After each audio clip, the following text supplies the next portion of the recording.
My name is Rachel, and I used to be a vibrant, ambitious entrepreneur running a small interior design business in Denver. That was until one fateful evening when my entire world came crashing down. I was driving back home after sealing a fantastic deal with a new client when a drunk driver ran a red light and collided with my car. I remember the screech of tires, the shattering of glass, and then, nothing. When I woke up in the hospital, everything felt like a blur. The sterile white walls and the antiseptic smell were overwhelming. My parents were by my side, their faces etched with worry and exhaustion. I tried to move, but my legs felt like dead weight. Panic surged through me. "Mom, Dad, I can't feel my legs." I cried out, my voice breaking. My mother held my hand tightly, tears streaming down her face. "Rachel, sweetheart, the doctor said you've suffered a spinal cord injury. You're paralyzed from the waist down." Those words hit me like a sledgehammer. My dreams, my business, my independence, all of it seemed to vanish in an instant. Desperation and hopelessness consumed me. Days turned into weeks, and I was transferred to a rehabilitation center. I resented being there. The thought of spending my days in therapy sessions and group activities felt like a cruel joke. I didn't want to face the reality of my condition. One morning, a cheerful voice broke through my sullen thoughts. "Good morning, Rachel. I'm Jake, your physical therapist. Ready to start our first session?" I looked up to see a tall, athletic man with an encouraging smile. I wasn't ready. I was far from ready. But Jake's positivity was relentless. "I know this is tough, Rachel, but we're in this together. Let's just take it one step at a time, okay?" he said, his tone gentle yet firm. Reluctantly, I agreed. The first session was excruciating, both physically and emotionally. I struggled with every movement, feeling the weight of my new reality pressing down on me. But Jake never wavered. He pushed me, encouraged me, and celebrated even the smallest victories. After the session, I wheeled myself to the common area, feeling utterly defeated. That's when I met Emily, another patient at the center. She had a bright, infectious energy that was impossible to ignore. "Hey, you must be Rachel." "I'm Emily," she said, extending her hand with a warm smile. "I heard you had your first session with Jake today. How did it go?" I sighed, feeling a lump in my throat. "It was hard. I don't know if I can do this." Emily's eyes softened with understanding. "I felt the same way when I got here. But trust me, it gets better. You'll find strength you never knew you had." Her words, though simple, struck a chord. Over the next few days, Emily and I became fast friends. We shared our fears, our frustrations, and even our dreams. She became my confidant, someone who truly understood what I was going through. One afternoon, during a particularly challenging session, Jake looked at me with determination. "Rachel, I see so much potential in you. You're stronger than you think. Keep pushing, and you'll see." Emily, who was watching from the sidelines, gave me a thumbs up. "You've got this, Rachel." Their unwavering belief in me began to chip away at my resistance. Slowly, I started to engage more in the rehabilitation activities. Each small achievement felt like a monumental victory. As the days turned into weeks, the initial desolation that had gripped me started to loosen its hold. The seeds of a new phase in my life were being planted, nourished by the support and friendship of Jake and Emily. Though the road ahead was still daunting, for the first time since the accident, I felt a glimmer of hope. At the rehabilitation center, I was initially reluctant to join any activities, feeling defeated and overwhelmed by my new reality. Jake, my persistent physiotherapist, suggested I try art therapy, a program intended to help patients express their emotions and find solace through creativity. I was skeptical, but Jake's enthusiasm and Emily's encouragement finally convinced me to give it a shot. "Rachel, you might find something you love," Jake said one afternoon as he wheeled me into the art room. and at the very least, it's a way to pass the time. Emily chimed in, I started painting here too. It's therapeutic. You should give it a try. The first session was awkward. I stared at the blank canvas, feeling the weight of the brush in my hand, unsure where to begin. But as I dipped the brush into the paint and made my first stroke, something shifted within me. The colors, the textures, the act of creating something from nothing, it was liberating. For the first time since the accident, I felt a spark of passion ignite. Over the next few weeks, I found myself eagerly looking forward to my art sessions. Jake would often stop by to check on my progress, offering words of encouragement. Wow, Rachel, that's incredible, he said one day, admiring a landscape I had painted. You have a real talent for this. Emily would sit beside me, working on her own pieces.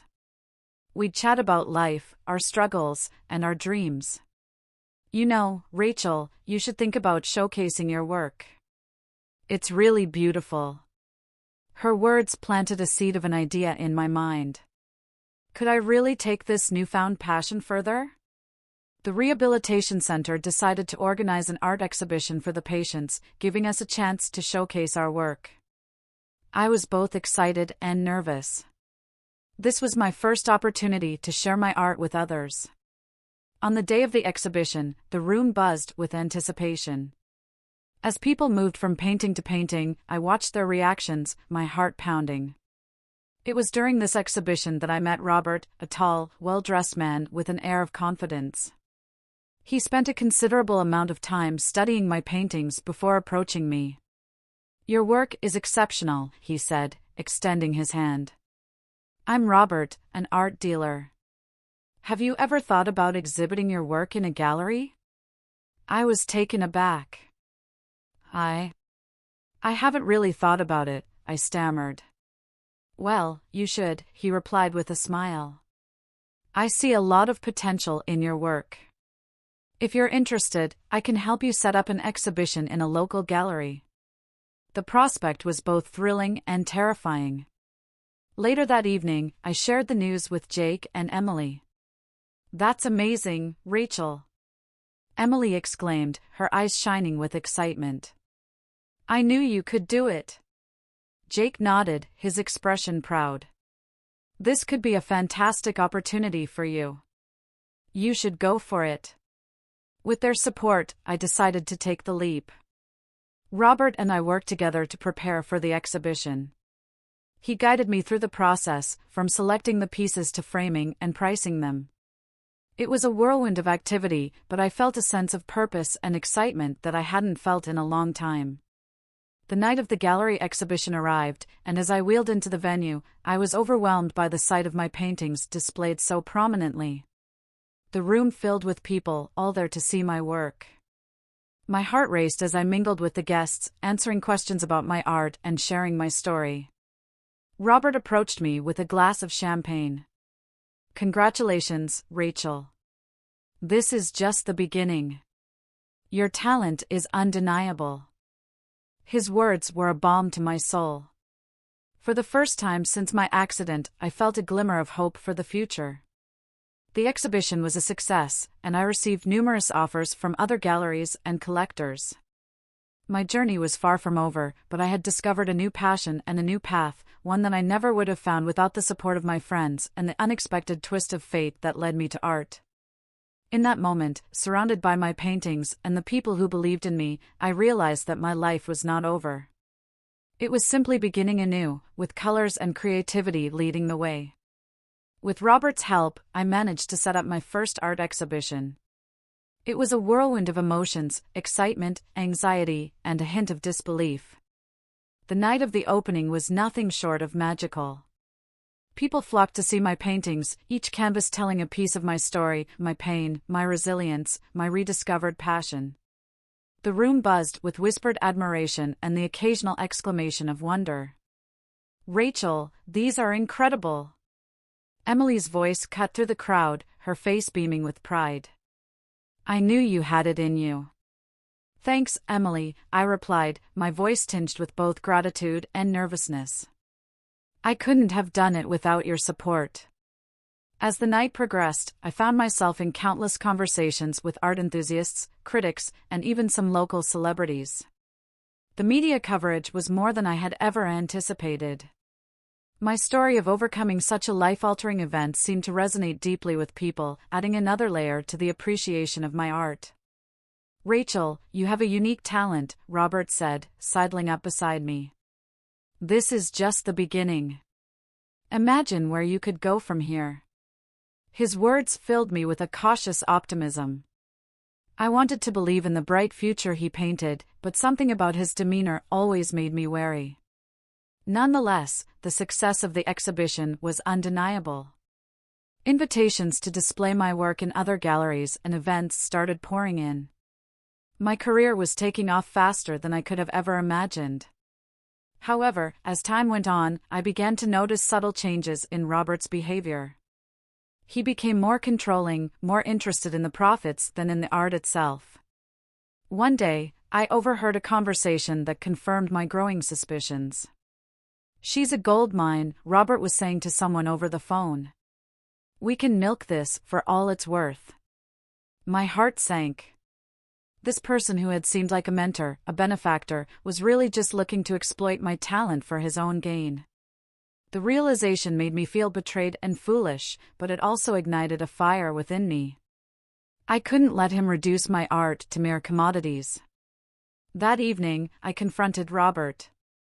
"We need to talk," I said, my voice steady but firm. "Of course, Rachel," he replied, feigning ignorance. "What's on your mind?" "I know what you've been doing," I said, glaring at him. "You're not interested in my art. You're interested in how much money you can make off of it." He had the audacity to look surprised. "Rachel, that's not true. I believe in your talent." "No," I interrupted. "You believe in the profit. And I'm done with it. I'm done with you." The confrontation left me shaken, but also resolute. Breaking away from Robert meant facing an uncertain future, but I knew it was the right choice.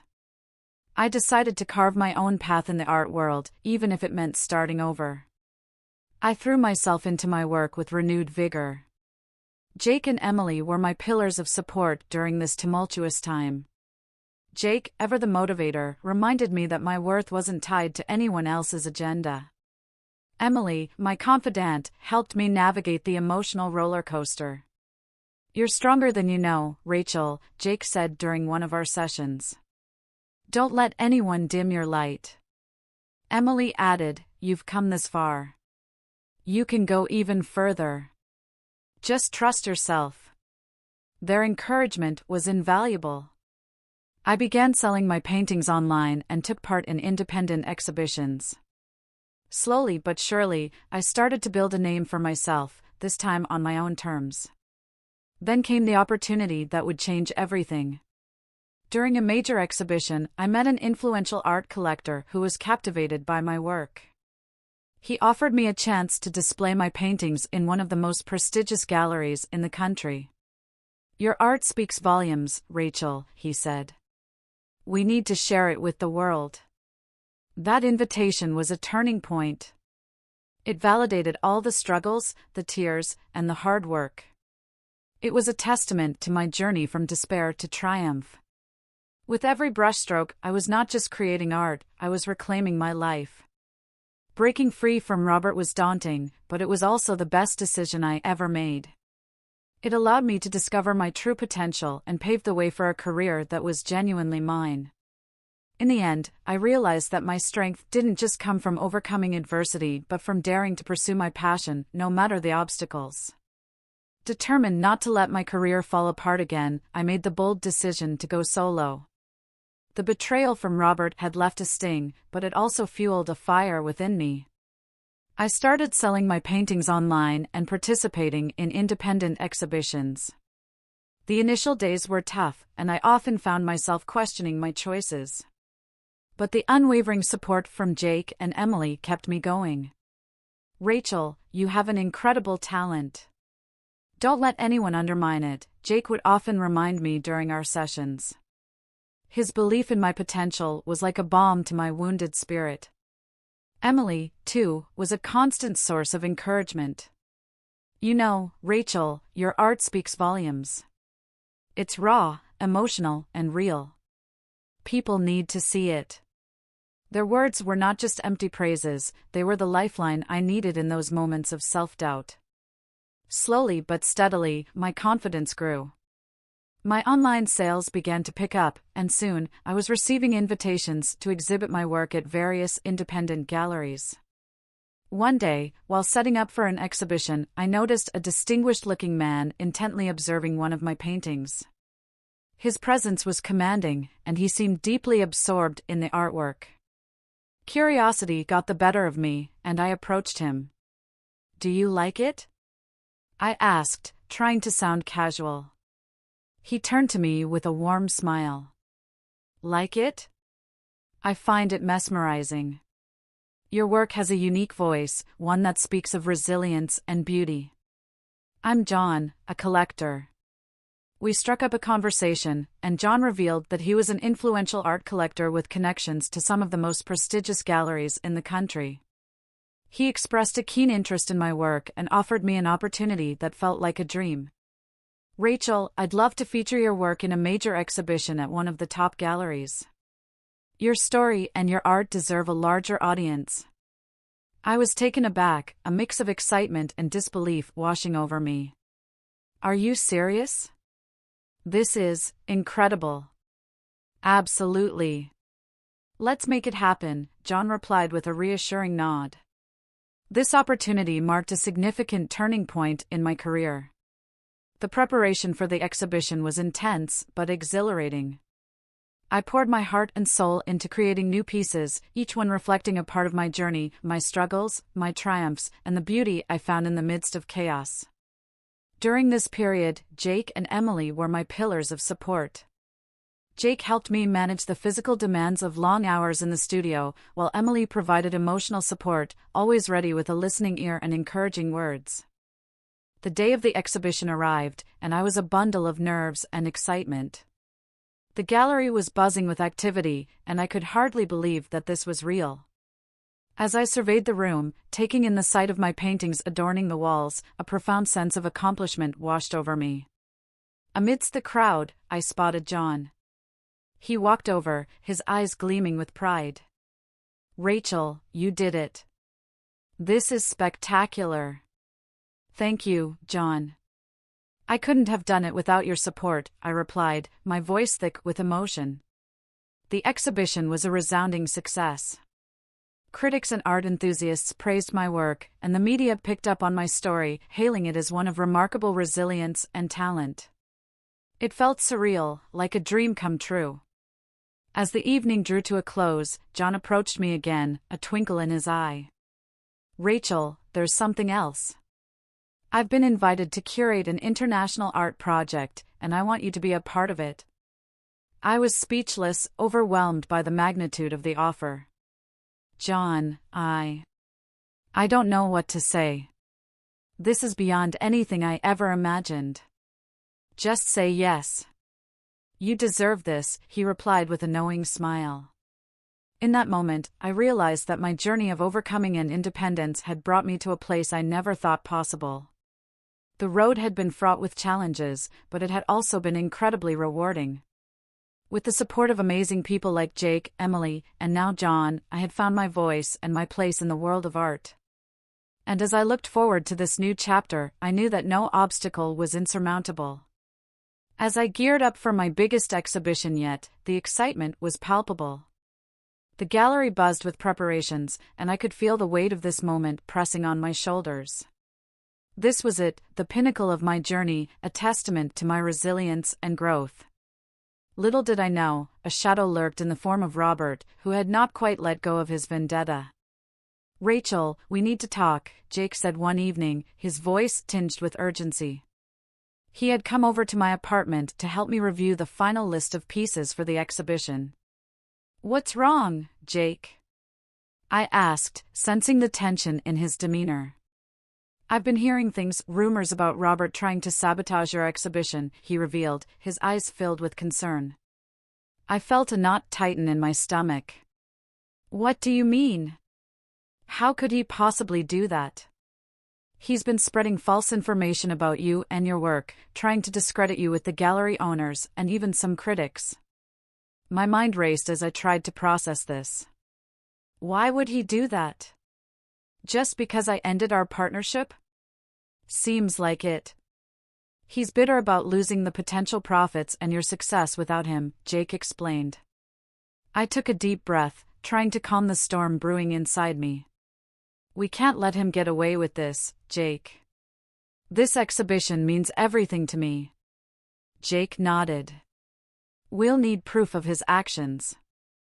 I have a few contacts who might be able to help us gather evidence. Over the next few days, Jake and I worked tirelessly, reaching out to our network and collecting information. Emily, always the supportive friend, was a constant source of encouragement. You've come so far, Rachel. You can't let someone like Robert drag you down, she said during one of our many late-night strategy sessions. Finally, with enough evidence in hand, we presented our case to the authorities. The process was nerve-wracking, but we were determined. The investigation moved swiftly thanks to the overwhelming proof of Robert's manipulations.